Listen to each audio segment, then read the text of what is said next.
मुंबई, महाराष्ट्र आणि राज्य सरकारची भाषा मराठीच असून इथे राहणाऱ्यांनी ती शिकलीच पाहिजे. मुख्यमंत्री देवेंद्र फडणवीस यांची स्पष्टोक्ती.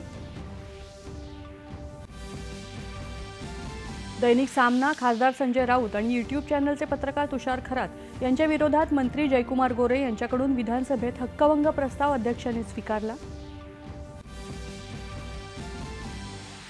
राज्यपालांच्या अभिभाषणाबद्दल आभार व्यक्त करणाऱ्या प्रस्तावावर चर्चेसाठी विधान परिषदेत आज सकाळच्या विशेष सत्राचं आयोजन.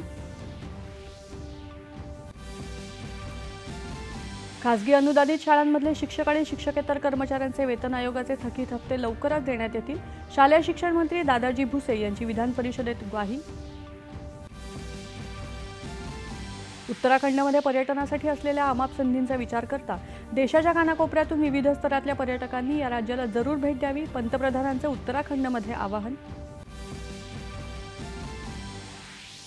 उपराष्ट्रपती जगदीप धनखड आज राज्याच्या 1 दिवसाच्या दौऱ्यावर येणार.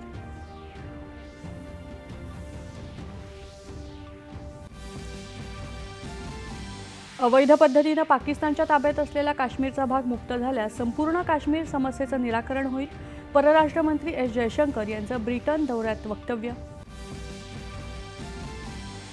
ब्रिटन दौऱ्यामध्ये परराष्ट्र मंत्री एस जयशंकर यांच्यावर खलिस्तानी कट्टरवाद्यांकडून हल्ल्याचा प्रयत्नाचा परराष्ट्र मंत्रालयाकडून तीव्र शब्दात निषेध. आणि आयसीसी चॅम्पियन करंडक क्रिकेट स्पर्धेच्या दुसऱ्या उपांत्य सामन्यात दक्षिण आफ्रिकेला नमवून न्यूझीलंडची अंतिम फेरीत धडक. रविवारी भारत आणि न्यूझीलंड यांच्यात विजेतेपदासाठी लढत. नमस्कार. एकच्या बातमीपत्रात मी आसावरी